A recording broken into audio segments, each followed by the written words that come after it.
One evening, about 8 years ago, it was pouring outside, and we get a call from an elderly woman.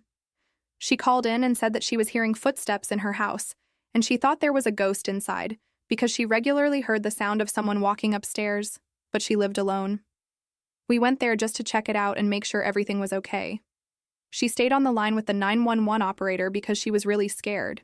About 3 minutes after she initially called in, she said that there was actually a man standing outside in her backyard, staring at her through her sliding glass door. Petrified, the woman froze in that spot and continued to stare directly at the man. For the next minute or two, she said that he was just standing there, still as could be, staring at her. Eventually, the man took off out of sight. When we arrived, about 12 minutes after the first call came in, we went to the front door. I remained in the foyer with the woman, and the other officer went to the backyard to see if the man was still hiding out or if there were any traces of him. I spoke with her for several minutes until the other officer returned. He said that there was no trace of anyone having been in the backyard. We set off to do a quick sweep before we left to make sure the house was all clear. In her living room, the room that has the sliding glass door, we discovered a trail of mud and footprints inside the house. I asked the woman if she had been outside at all that day, or if anyone had been over to visit her. She said no, that she lived alone, and that no one had come by to visit her. The woman was very old, probably around 85, and had very poor eyesight and was hard of hearing as elderly people tend to be. The woman obviously had seen the man's reflection and mistakenly thought he was in front of her, on the other side of the glass, in her backyard. In reality, he had been standing only a few feet behind her in the same room while she had been talking to 911. Nothing was stolen, broken, or out of place, so we don't know what his intentions were. Who knows what would have happened had she not stayed on the line with the operator? I know it sounds like something out of a campfire story, but it was honestly one of the most unnerving and creepy experiences I have ever had while on duty. I was a 911 dispatcher for about 5 years out of school. One night, I got a call from a lady at a residence in town. 911, what is your emergency? She was freaking out. Heavy breathing, scared, shaking voice. I've taken many calls like this, and from the sound of her voice, this was not going to be a routine call. I sat up straight and my heart started to pump faster. Yes, ma'am, what is your emergency? She trailed off, very breathy and genuine, but not loud and freaking out. Okay, are you located at? Insert house address here. Yes. I dispatch the cars to start heading over to the address, and I don't give a reason yet. Okay. Do you know who this person is? Well, no, I don't. I don't think it's... I know this sounds so crazy. I think there's a ghost in my house, there's noises, and I know there's a ghost right in the other room. I can hear it right now. At this time, the sergeant asked me the reason of the call and why I sent him and 2 other cars without explanation. Normally, you'd send 1 car to something like that. It's suspicious activity, I told him. What activity? He demanded over the radio, which was a fair question. Sir, the caller is claiming there is someone in the house, and she believes it to be a ghost. Silence on the air for about a minute. 10-4 is all he said. By the time they got there, the ghost was gone and the poor lady was a freaked-out mess, and she kept apologizing for calling us. But it was real, she kept repeating. The officers later told me that her sincerity actually freaked them out a lot, and when they searched the house, guns drawn, even they were scared. I was called to a home of an older woman, mid-60s, I'd say.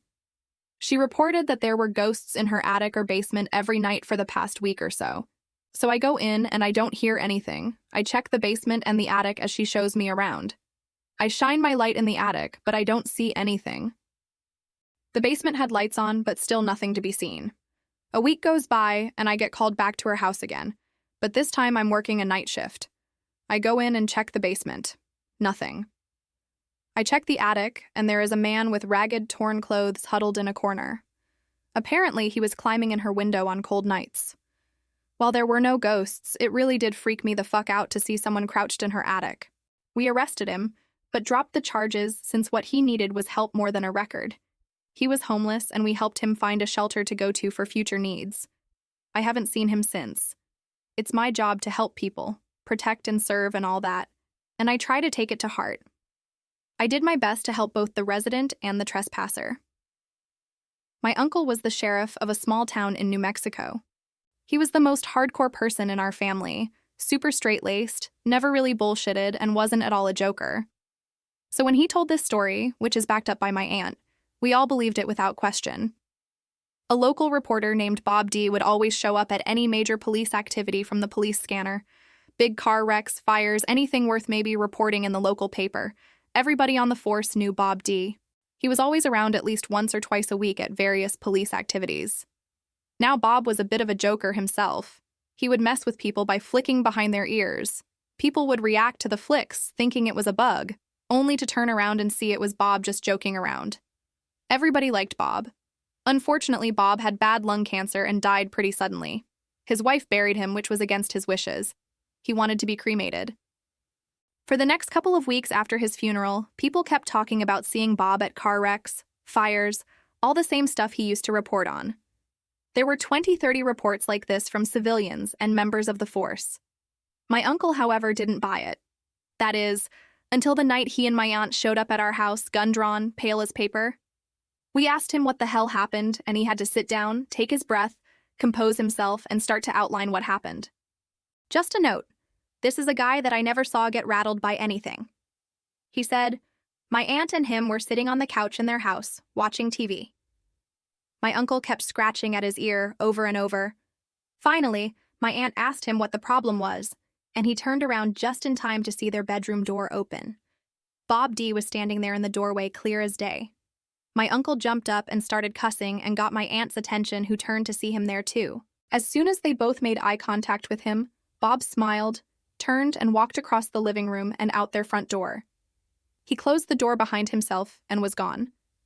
My uncle got control of himself and ran outside, gun drawn, looking for Bob, but he was gone. And at that point, they ran over to our place. We went over there and didn't see anything, but my aunt and uncle stayed at our place that night. At work the next day, all the guys in the force were giving my uncle lots of, "We told you so." People around town said they saw Bob D show up at police scenes for at least another 2 to 3 months. My dad saw him in our dark room in our basement with a friend. He was flicking their ears in the dark. During the 3rd month, people that saw him kept saying he was looking worse and worse.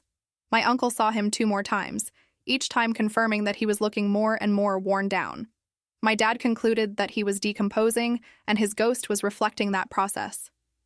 Now, every time my ear itches, I get goosebumps. I worked as a police officer in a small town in rural Nebraska. Back in the 90s, I was patrolling through town in the winter.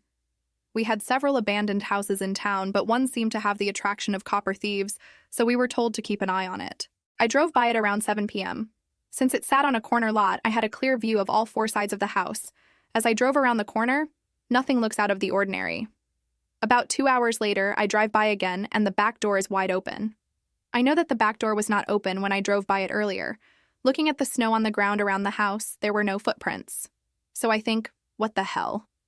I call dispatch, tell them I'm investigating an open door at that address, and ask for a county sheriff to start my way. I walk to the open door, pull out my flashlight, and shine it inside. The house has obviously been gutted for the most part.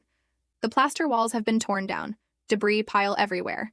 Since there were no footprints in the snow around the door other than mine, and with all that dust on the floor not showing any footprints, I chalk it up to the wind, or maybe the door just opened on its own. I was about to secure the door when I heard a loud thump come from upstairs and what sounded like kids laughing. So I enter the house and yell out, "Police department, come downstairs." And then I hear more of what sounds like kids playing. I tell dispatch that it sounds like there are kids in the house and start making my way through the kitchen into the living room where the stairs are, all the while cautiously checking the main floor. 2 more times I hear something upstairs, but since I've had no response, I start thinking maybe it's an animal. Still, I hear what I swear was kids laughing. I head upstairs and it gets all quiet. The upstairs is relatively small, with a hallway at the top of the stairs that has 1 bedroom on the right, 1 straight ahead at the end of the hall, and a bedroom on the left. As I get to the top of the stairs, I hear a thump in the bedroom to the left. I carefully peek around the corner, and it's an empty room with a small pile of plaster and wood debris in the middle. No kidding, sitting on top of the pile of debris was a page torn out of a child's book with a picture of a police officer on it. The hair stood up on the back of my neck. I got out of that room, quickly cleared the other rooms upstairs, and got the fuck out of there. I told dispatch nobody was in the house. I locked the back door and never went back in there again. My uncle works for dispatch in my town, and he recently told my family of the weirdest call he's ever gotten. He says that he had received a call from a landline one night, and when he answered it, there was only static on the other end. This happened 2 more times.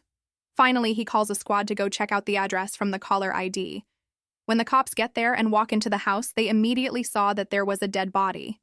The person had been dead for 5 months. The craziest part about it was that there was no electricity or any other utility working, so there was no way they should have been able to get those calls into dispatch. But if they hadn't, who knows how long that person's body would have stayed there. Not my call, but my dad served for 25 years. One night, he gets a call from a woman who says her neighbor has made a pact with the devil. The woman calling is about 35 and a religious wacko. The neighbor called about is about 75 at the time. My dad went over and knocked on the door, and the old lady answers, all happy, nice place decorated the same way for the past 50 years. She invites my dad in without even asking why he came and makes him some coffee and asks how his day was. Naturally, at this point, my dad is wondering what the hell the call was about, but it came clear soon. At some point, my dad realizes he is not the only person she's talking to and that this lady thinks her apartment is full of people. My dad thanks her for the coffee and she tells him to come back at any time. The whole time she was talking, he was writing down the names of the people she was talking to, and he does some research on her when he gets back. Turns out she was talking to family members who were all dead. She had a daughter, 3 sons, a brother, and a husband. All dead, and she had no family and no friends. She hadn't spoken to another person in years. Her groceries were delivered, and she rarely left her apartment. Over the next 19 years, my dad took care of her. My sister and I came over all the time and just sat there and talked with her. She even taught me how to cook. Over the years, she stabilized and stopped talking to her dead relatives. She just needed people to live with. She actually lived until she was about 94, and she died in the guest room of my parents' house, since it had become harder to take care of her from a distance as she got closer to the end. She was like a grandma for us. A call goes out for reported screaming, and it's mid-January. My father and another officer respond to find a known deranged individual, very long rap sheet, and has been in and out of psychiatric care for years, sitting on the front porch holding a double-sided wood-splitting axe. Steam is coming up off the grass, and there are chunks lying all over the lawn. Upon interviewing the suspect, he admits that he and a friend were playing poker. The suspect was losing nearly every hand, and he came to the conclusion that his friend was a haint, which is Southern for ghost, and he was cheating him. The suspect grabbed the axe, chased his friend outside, and hacked him into dozens of pieces, thus causing the warm blood to create steam on the grass. My dad tells the suspect that he needs to get into the police car, because it's haint-proof. He said the suspect dropped the axe and sprinted into the back seat while thanking them for helping him. So pretty much my father convinced an axe murderer to get into his cop car, because it's ghost-proof. I recently started working as a security guard, and one of my first assignments was the graveyard shift at a new housing development outside of town. Over the course of the 3 nights I worked there, I had some pretty bizarre things happen. While doing my patrols through the neighborhood, I would often see people watching me from the upper windows of the vacant houses, but when I would enter the house to investigate, they would be empty. One of the first things on my to-do list when I arrived on site was to go through the 8 model homes next to the real estate office and turn off all the lights and TVs. The first night, things went smoothly, but the following night, as I was making my way through the kitchen of the 4th house, I heard the light switch click, and all the lights in the kitchen went out. It wasn't a power surge or a blown breaker, as all the appliances were still on, and all the little green lights underneath the light switches were still lit. A few minutes later, I heard another click and the lights came back on, followed by the lights in the next house going out, but the TV remained on. By the time I made my way to the next house, the lights were back on, but the TV was in standby, which is only possible by hitting the button on the front. As I was finishing up in the last house, I looked out the window and saw that the 2nd house and 3rd house were lit up again. The 3rd night, the light situation got weirder. The lights would either turn on or off in a room as I entered it, and in one house, as I entered the kitchen, the hood light over the stove turned on. As I turned to look at it, I heard a series of clicks come from the 2nd floor, as if someone were running through the house turning on all the lights. When I went up there, sure enough, many of the lights I had turned off were back on. In another house, a desk lamp turned itself back on 3 times. Another lamp in the same house that had a dimmer slowly started lighting up right in front of me. Now, for the worst of the events. As I was walking past one of the construction sites, I saw what appeared to be a skunk walk behind the porta potty. When it walked back out, however, it appeared to look more like a black Shih Tzu. It proceeded to change size, shape, and color several more times right in front of me. Doberman, Bloodhound, Tan Mastiff. Then finally a yellow lab, before running off into the dark. I'm willing to concede all of these can be chalked up to my mind and eyes playing tricks or a timer gone haywire. I was assured there wasn't one, but this last one defies logical explanation. As I was walking back to the office around 2:30, I glanced up at one of the houses. As I did, something hit me in between my left pec and shoulder, hard. Hard enough to stagger me. I weigh 250 pounds, so I'm not exactly little. It felt as if someone were walking the opposite direction on the sidewalk and shoved their way past me. I have since asked my supervisors not to assign me to that site ever again.